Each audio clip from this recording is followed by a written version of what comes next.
Assalamualaikum warahmatullahi wabarakatuh. Bersua kembali bersama kami dalam kisah perjalanan misteri. Bagi sahabat semua yang belum mengklik tombol subscribe, silakan klik tombol subscribe beserta like-nya demi kemajuan channel kita ini. Pada kesempatan kali ini, admin akan membawakan sebuah kisah yaitu pick up berdarah. Oke, tanpa berlama-lama lagi, kita langsung saja ke dalam kisahnya. Mendengar suara tangisan itu, Mas Narto penasaran dan mencari arah asal suara tangisan tersebut. Setelah dicermati, Mas Narto yakin kalau suara tangisan itu berasal dari mobil pick-up yang ada di bengkelnya. Pelan-pelan dia dekati mobil pick-up itu. Setelah dekat, barulah Mas Narto kaget bukan kepalang. Dilihatnya ada sosok nenek yang terlentang di bak belakang dan kepalanya tersandar di bodi samping kanan dengan muka yang hancur dan darah bercucuran. Melihat penampakan tersebut, Mas Narto segera meninggalkan bengkelnya dan langsung masuk ke dalam rumahnya karena takut bukan kepalang. Esok harinya, Mas Narto segera menyelesaikan pengerjaan mobil pickup itu, dan rencananya sore nanti akan diambil oleh Pak Nurdin. Mas Narto kaget begitu melihat bak pickup itu yang ternyata masih bersih dan tidak ada jajaran darah seperti yang dilihatnya semalam. Cuma masih tercium bau amis darah yang agak menyengat hingga membuat perutnya mual. Karena jengkel, Mas Narto mengambil seember air yang diisi oleh sabun dan langsung disiramkan ke bak pickup tersebut. Setelah disiram air sabun itu, tiba-tiba bau air darah yang tadi dicium oleh Mas Narto menghilang seketika. Singkat cerita, pengerjaan mobil itu selesai juga sore harinya. Sesuai dengan jadwal yang sudah disepakati, sekitar pukul 4:30 sore, Pak Nurdin telah datang untuk mengecek mobil pickupnya. "Mat sore Pak, gimana? Udah selesai mobilnya?" tanya Pak Nurdin agak penasaran. "Alhamdulillah sudah selesai Pak, monggo silakan dicek dulu," jawab Mas Narto sambil mengelap bodi mobil pickup itu. "Wah, jadi ganteng lagi nih mobil saya. Jos bener pengerjaannya, cepat dan rapi," puji Pak Nurdin. "Alhamdulillah bisa saya selesaikan pengerjaan mobil ini tepat waktu Pak. Tapi ya itu Pak, ada sedikit keanehan yang saya alami tentang mobil ini," terang Mas Narto. "Emang ada keanehan apa Pak?" tanya Pak Nurdin penasaran. "Saya dan istri banyak mengalami gangguan sejak mobil ini ada di sini Pak," keluh Mas Narto. "Gangguan? Gangguan apa Pak?" tanya Mas Nurdin keheranan. "Sejak ada mobil ini di sini, kami sering ditampaki sosok nenek-nenek yang lagi tiduran di bak belakang dan mukanya hancur serta darahnya bercucuran. Udah gitu, sering terdengar suara tangisan yang menyayat hati dan tercium bau air darah yang sangat menyengat sekali. Apa jangan-jangan mobil ini pernah tabrak lari Pak?" tanya Mas Narto sambil menggaruk kepalanya yang tidak gatal itu. "Terus terang, rumornya mobil ini tuh mobil berhantu Pak. Masalah dahulunya pernah ada kejadian tabrak lari atau tidak, jujur saya tidak tahu Pak." "Alah, nggak apa-apa Pak, mana mungkin ada hantu zaman sekarang," jawab Pak Nurdin dengan entengnya. Setelah menyelesaikan pembayaran, Pak Nurdin segera pulang karena hari sudah menjelang maghrib. Sesampainya di rumah, mobil pickup itu langsung dia parkirkan di samping rumahnya, tepat di samping kamar tidurnya. Malam itu tidak terjadi apa-apa.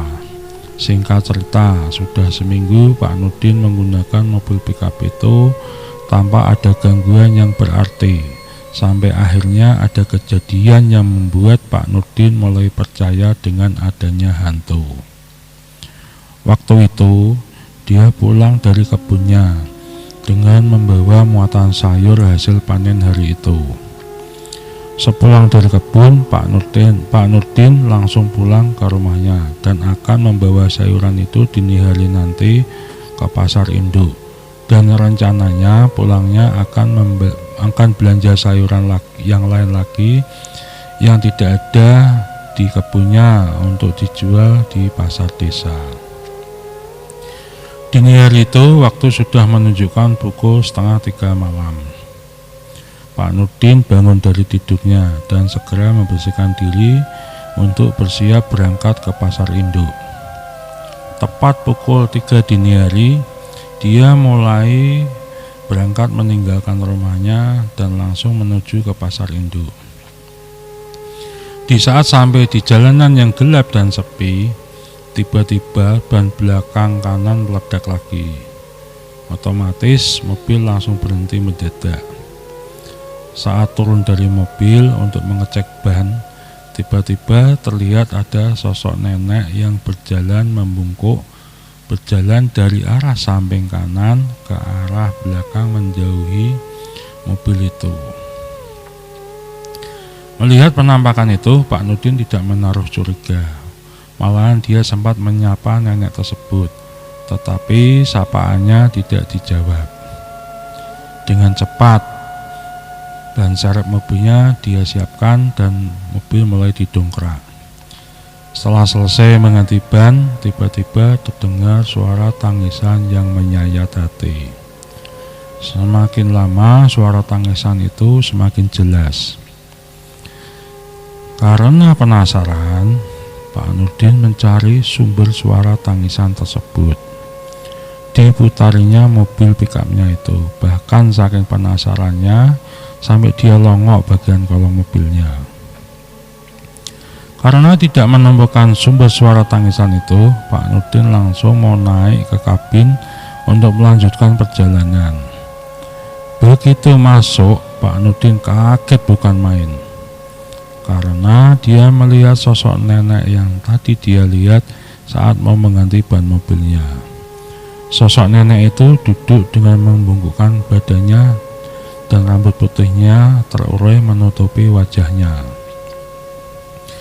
Melihat penampakan itu, Pak Nurdin langsung pingsan di samping mobilnya.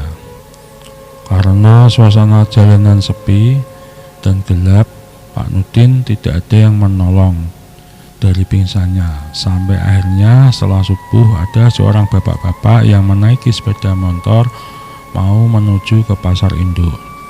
Ditolonglah Pak Nurdin oleh pengendara motor itu. Setelah siuman, Pak Nurdin ditanya oleh si penolong, kenapa pingsan di jalan itu? Pak Nurdin cuma bisa menghela nafas karena tubuhnya masih lemas akibat penampakan sosok nenek misterius tadi. Setelah agak pagian, Pak Nurdin segera meneruskan perjalanan ke pasar induk. Sesampainya di pasar induk, muatannya segera dibongkar di tempat langganannya. Menunggu muatannya dibongkar, Pak Nurdin menuju ke warung langganannya untuk ngopi sekalian sarapan. Sesampainya di warung, Pak Nurdin bertemu dengan sahabatnya Pak Susilo.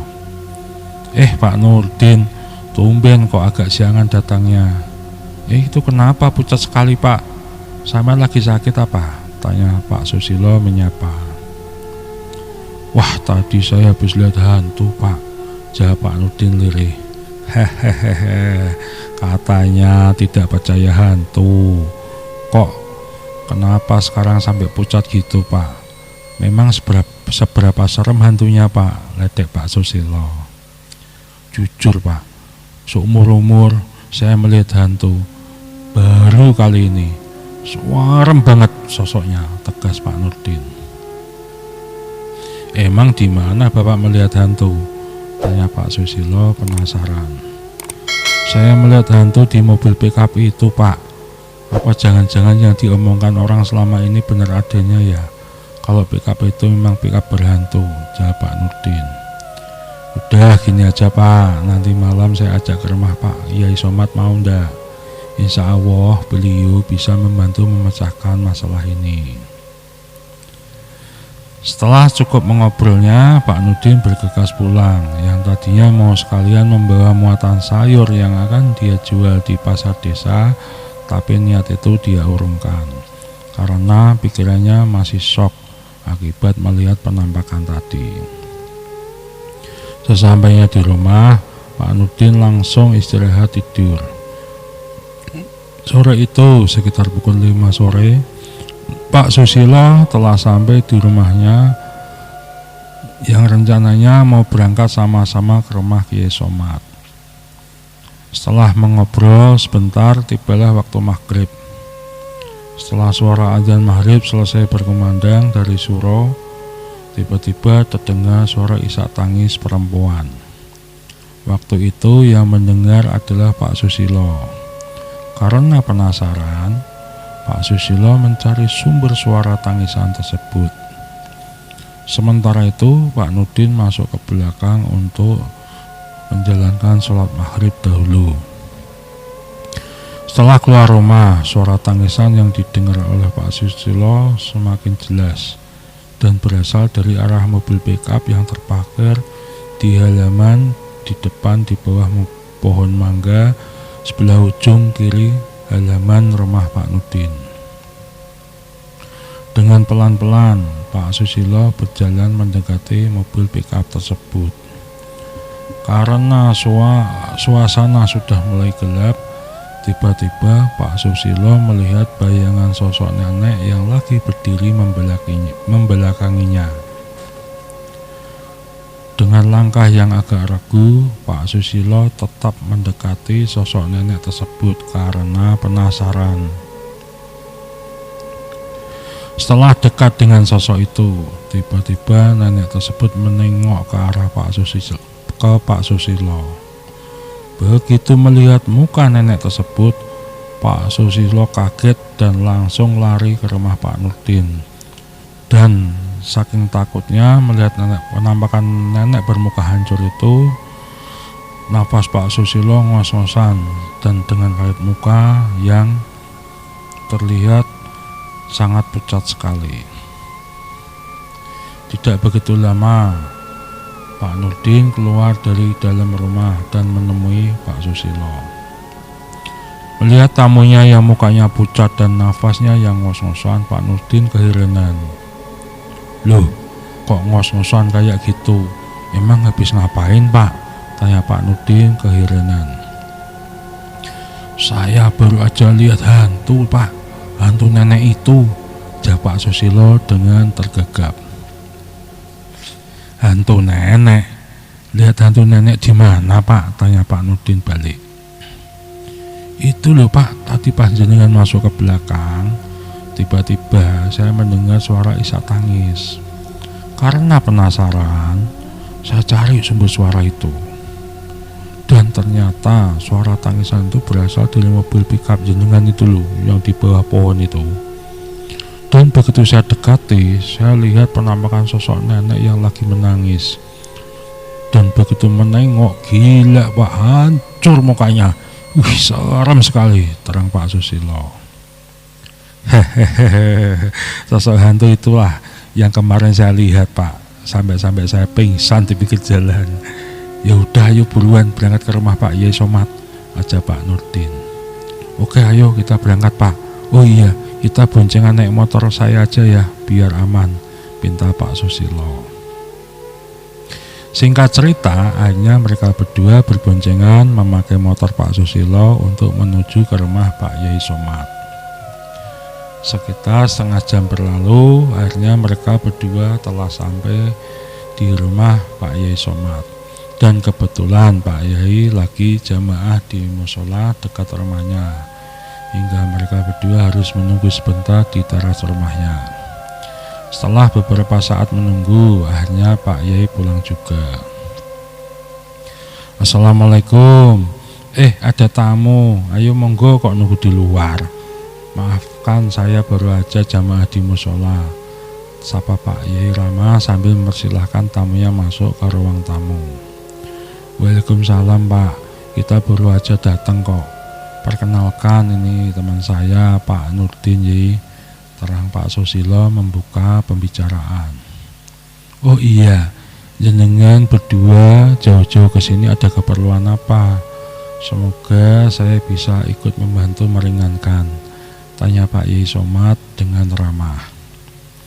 Gini loh Yai, Pak Nurdin ini belum lama ini baru aja membeli sebuah mobil pick up untuk memuat sayuran ke pasar.